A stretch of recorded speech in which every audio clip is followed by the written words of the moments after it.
Zay in the building. Welcome to Nerdverse. Mahoraga is the ultimate summon of the 10 Shadows technique. Not just the strongest, the most dangerous, the most unstable, and the most unfair.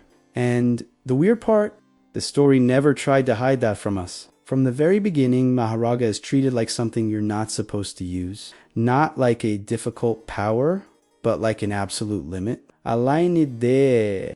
Once you cross it, means the user already accepted that everything might end right there. Megami makes this clear multiple times. Mahoraga was never a smart strategic option. It was always a panic button. A world-ending last resort, and that creates a very specific expectation in the viewer. Every time Mahoraga gets mentioned, the narrative is basically warning you something big is coming. Something that's about to flip the fight, the arc, or even the story itself. Today, we're breaking down why this character, or tool, is so absurd, where the concept comes from, how it functions inside Jujutsu's power system, and why it's one of Jujei Kotami's riskiest narrative decisions. But before anything else, yes, spoilers. No shallow takes here.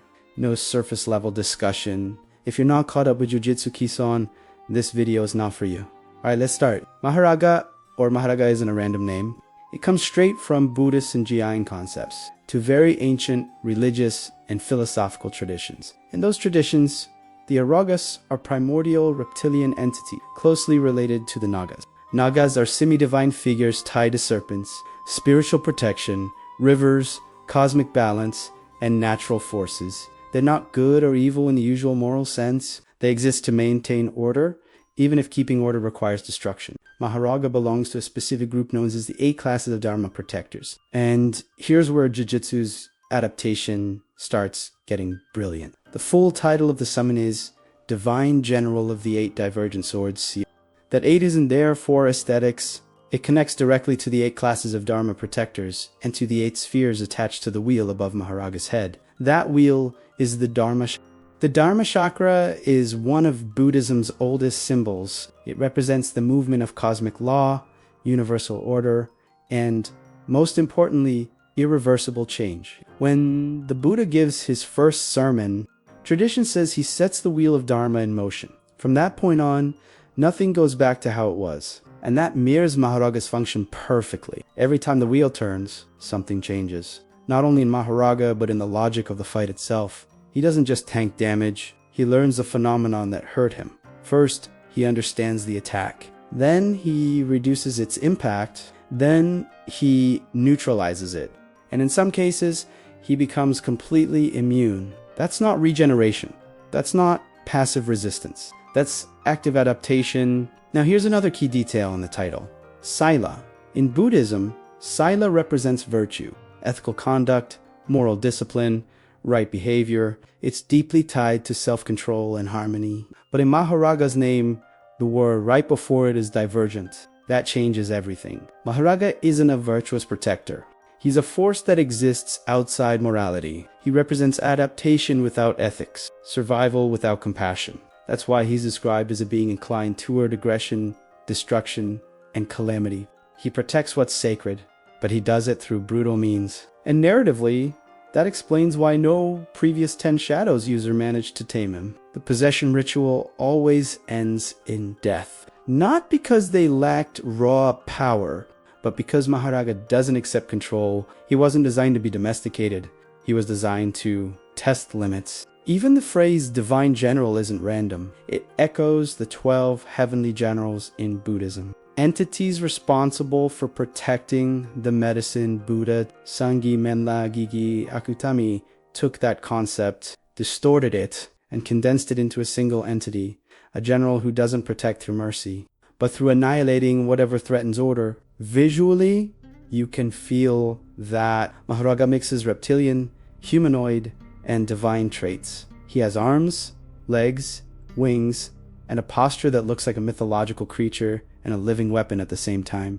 Nothing about him feels comfortable. Nothing about him feels stable, and that's intentional. In Buddhist descriptions, incarnations of Mahoraga appear to sustain the balance of life. But they're also described as wrathful beings. When they act, they cause earthquakes, ruptures, and natural calamities. They fix the world by breaking it. That idea fits Jujutsu Kaisen perfectly. There's also a strong chance of cross-inspiration with Yamata and no Orochi from Japanese mythology.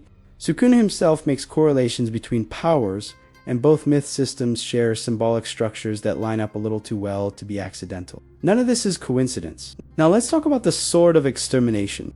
Mahoraga's sword is wrapped in positive energy, and in the Jujutsu system, that's basically a death sentence for cursed spirits. One touch, and you're done. Jugo, Hanami, Dagon, any of them would get erased with a clean hit. And yes, the anime slightly nerfed Maharaga. In the manga, the adaptation process is faster, requiring less time and fewer wheel rotations. Slowing it down in the anime was clearly a narrative decision to build tension and make the visuals hit harder. And it worked. The anime summoning feels longer, more ritualistic, more grotesque, like a cocoon tearing open, like something being forced into existence, screaming as it's born. It's unsettling, but it's unforgettable. Now, here's the most important part of the analysis. Mahoraga's adaptation isn't limited to specific attacks. It applies to an entire phenomena. If he starts adapting to a type of technique, switching attacks doesn't reset the process. The adaptation continues. That's exactly what Sukuna exploited. He used Malevolent Shrine to grind Mahoraga down, forcing adaptation, and then finished with Divine Flame. Pure strategy. Technically, Sukuna was the first Ten Shadows user to truly appropriate Mahoraga. He didn't just summon him, he absorbed the logic of adaptation into his battle plan. And that became crucial against Gojo. Mahoraga managed to adapt even to Gojo's domain expansion. He became the key to escaping unlimited void. Without him, that fight ends differently.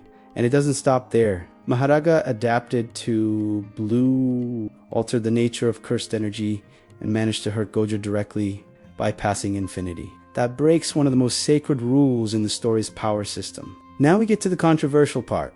Mahoraga has no personality, he doesn't talk, he doesn't have an emotional arc. He is essentially a plot tool, a Pokemon, but at the same time, he acts, reacts, and makes decisions. He obeys the wielder, yet keeps a will of his own. So here's the real question. Is Mahoraga a character, or just an insanely well-built narrative mechanism? Drop your take in the comments. Either way, the cost is high, the risk is extreme, and the reward is ridiculous. Any sorcerer with Mahoraga in their arsenal instantly becomes a global-level threat, and that only reinforces how insane Megamai's potential really was. With full mastery of the Ten Shadows, he could absolutely reach or even surpass Gojo's level, but that's a whole other video. Mahoraga was planned from the start.